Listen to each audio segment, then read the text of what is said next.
Thanks very much. We'll just see if multiple forms of technology are going to work for us, and hopefully they will. And when they don't, I will use the joke I always use, which is, we never had this problem with clay tablets. But that's just an ancient historian's comment.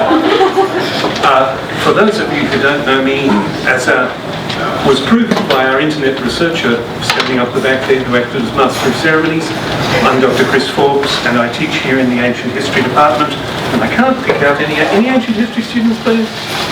Excellent, glad to see you. Hope to see you in units as well. And I should explain that I'm here in two capacities. I'm here because A, I'm an ancient historian, and B, I'm a Christian, and if you prefer them in the opposite order, we can do them in the opposite order. Some of you may have done units I teach. I teach both early Christian history, by which I mean roughly the first 150 years, and wider Greco-Roman ancient history. And people sometimes ask me whether there's a tension between the two sides of who I am, whether there's a tension between my Christian self and my historian self. But they tend to ask the question from two really different points of view. Christians often want to ask me whether I think there is some degree of tension between my faith and what I think I can prove historically. And non-Christians often want to know whether I'm aware that I have biases, whether I let them affect my historical judgment, and whether it's possible to do anything else than have them affect your historical judgment. And my answer in both cases goes something like this. To Christians, I want to say, yes, there is a degree of tension between my faith and what I can prove as an historian, and that is at least partially because historians don't have a magic wand. There is an awful lot that we can neither prove nor disprove. There's an awful lot which we have to just say, well, that's one of the possibilities. There are some things that I don't think a historian can prove, but which I still believe. I believe them for non-historical reasons. An example of that would be the virgin birth. I don't think it is possible to prove the virgin birth in any strict sense historically at all, but I do think it's credible from other points of view when you bring God into the equation, which of course a historian can't do as an historian. The historian can only deal with what's recorded by historical evidence, and bringing God into the story kind of breaks the rules, well, or at least may modify some of them. So, there are things I don't think a historian can prove, but which I'm still willing to believe for non-historical reasons. On the other hand, there are a number of, if you like, standard Christian views, which I think historical study throws into doubt. I think some of them don't really matter very much, others of them matter much more, and certainly some of them matter to some Christians more than they do to other Christians. When non-Christians ask me, is there a tension between my historical self and my Christian self? I say, first of all, of course I've got biases. Everybody has biases, and I'm made aware of the fact that I have biases every time I read things I don't agree with. And that should be happening to most of you most of the time too. If you're not here at university reading things you don't know already and don't agree with already, what precisely are you here to learn? Things you do know already and agree with. Seems to me you could have done without paying Hex for that. Do my biases affect my historical arguments? Probably. But I try hard not to let them. Is it possible to be truly objective? No, I don't think it is. I cannot see things through the eye of God, which is the only sensible definition of truly objective I know. I can only see things through my own eyes, and probably my biases will mean that I am non-objective. But it is possible to be self-critical. And more importantly, it is possible to be publicly responsible. I have to make my case for what I believe historically and as a Christian in the public square, and anyone can criticise my argument and call me to account. That's true when I give lectures as a lecturer in ancient history, and it's certainly true when I publish as an historian, and I take it that it's also true right here when we're discussing. My arguments go out there in the public square, and it is up to you to evaluate what you think about them. So, is there a tension between me as a historian and me as a Christian? To a degree there is. But the thing I want you to understand is that I think that Christians actually gain far more from a historical study of Jesus than they lose from it, and the evidence for that is, to put it bluntly, me.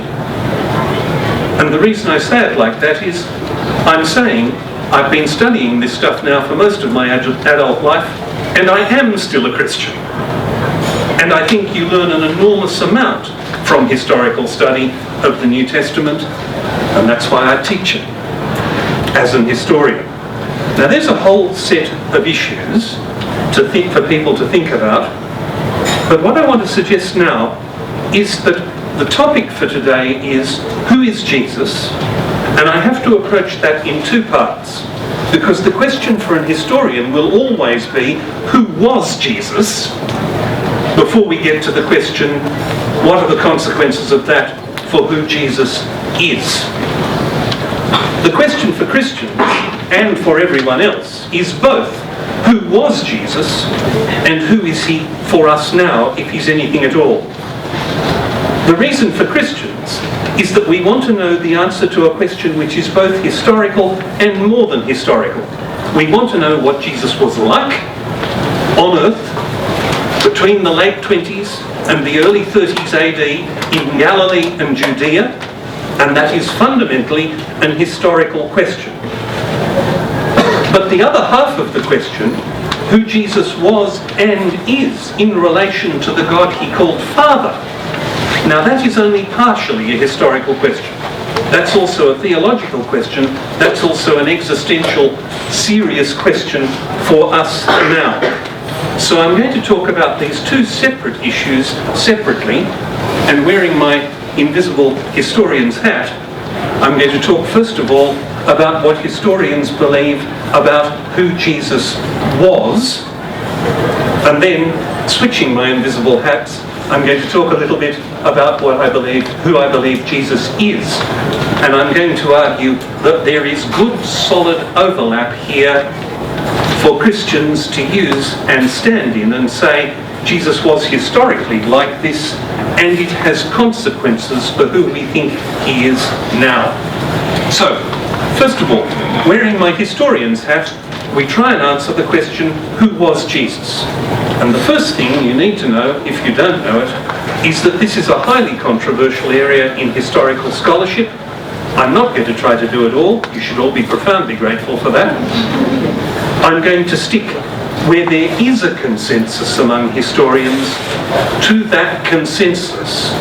And I'm only going to use arguments that historians could use, whether those historians were Christians, agnostics, atheists, or Calathumpians. And don't ask me what those are, because it doesn't matter. The point is, I'm only going to use arguments that I believe do not depend on specifically Christian presuppositions.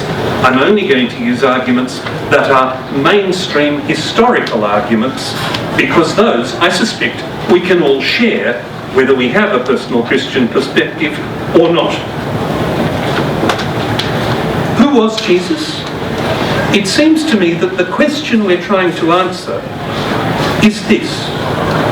Who would Jesus have seemed to be in the period between roughly 27 AD and roughly 33 AD? Somewhere in there is where Jesus' public career in Galilee and Judea took place.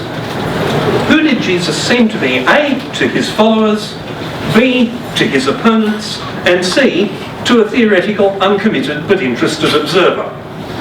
We're not just interested in what early believers in Jesus thought, we're also interested in what a neutral person who turned up and listened might well think about him, the conclusions they might well come to about him. So to answer that question, the first sub-question we have to answer is, how do we know what this historical Jesus was, what he was like, Can we know what the historical Jesus was like before beliefs about his resurrection, before beliefs about his extraordinary and unique relationship to God began to develop among the early believers after his death? Can we know this? Is it possible for anyone to know that sort of thing? And I want to answer this question by making